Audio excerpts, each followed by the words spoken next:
we have been pushing for voting in the diaspora. Me, Dr. Martin, Engineer Ndonga here, and even we were involved in the 2022 elections. I was in the UDA, all of us, somewhere in the different parties. And as we speak today, there are only 10,000 Kenyans, about 10,000 Kenyans registered to vote in the diaspora. Yet we are over 4 million. So we sat down and said, it is the highest time, despite our political affiliation, we can actually work with different leaders in different parties to push the right to vote. And we started by coming up with a legislation proposal. We were able to reach out to our party, our members of parliament, of course, of the UDA first. We reached out to the State Department for Diaspora Affairs. We went to the State Department for Parliamentary Affairs. We have been to the State Department for Planning, State Department for Budget. We have been to LSK, we have been to IBC, we have been to ELOC, we have been to CMD, all those stakeholders. And we wanted to find out on how we can work together to unfold this issue that so many Kenyans are in the diaspora, but they are not able to vote when it comes to general elections. One of the impeding issues was the law.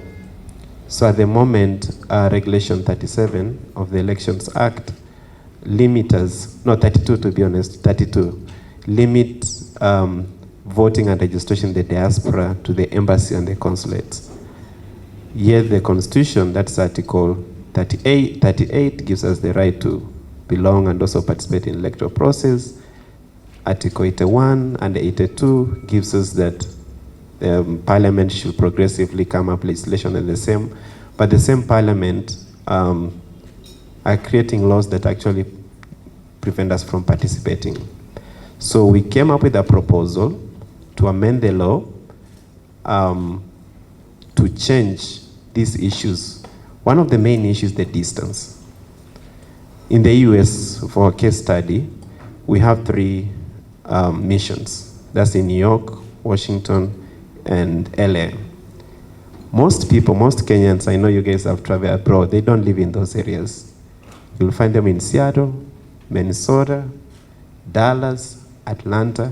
So me being a UDA member convincing someone to register as a UDA member because he's going to vote in 2027, ataniambia to me, I'm not flying to go to Kenya.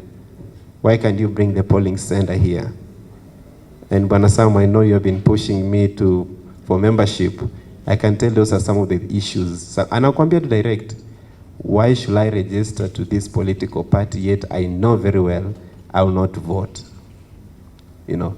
So these are the issues that we had to discuss with all stakeholders, and they accepted. The good thing, hakuna mwenye amekata. But the final push has to come from the government, from the party that is actually in government. So, Bore, you are our last hope in this. We have also initiated included petition because Parliament is taking their own sweet time to push this so that we can expand, we can change that particular law that IPC can go beyond the embassies. Then it also helps the political parties to register members in the diaspora because there's value of members in the diaspora. A membership fee from there, just a monthly subscription, $5. If you have 1 million members in the UDA, that's a lot of money to the party. But unless the party also takes this initiative to make sure that this, what we are pushing as a voting is done, then itakuwa ngumu kwetu. So we have done our best, and our last hope is now to see and also see the president and tell him that push this for us. We don't want to come in 2027 because utaniambia bwana, so ungeanza mapema.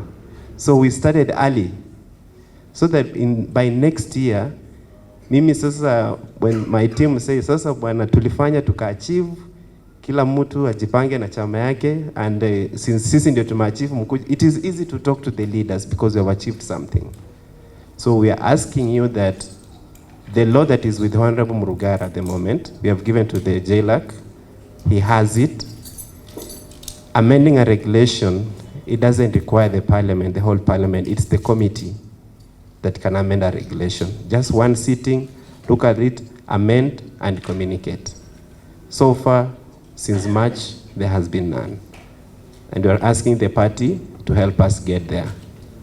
So that is a huge task, and the benefits of it is a lot, apart from membership. We are going to help the government in planning. One of the issues we have in the diaspora is trust with information. Today we know, we estimate there are 4 million, but we don't have a system that can tell you we are many. We just, at Apokenda, you know, I'm from Swam, this border. We have so many Kenyans in Uganda, but you don't know how many there are. Yeah? I was surprised to find my brother even is a dual citizen now of Kenya and Uganda yesterday. You know? So it is true. Our law allows us to vote as a dual citizen, but unless we change the law and give us more voice, itakuwa ni kazi bure tu. Another benefit is the remittance. This motivation will increase the remittances because you feel that despite you sending money back home to support our families, our institutions, there is something you can be able to make a decision of the leadership. Because if you don't have a decision towards who is going to lead you, then your right is limited.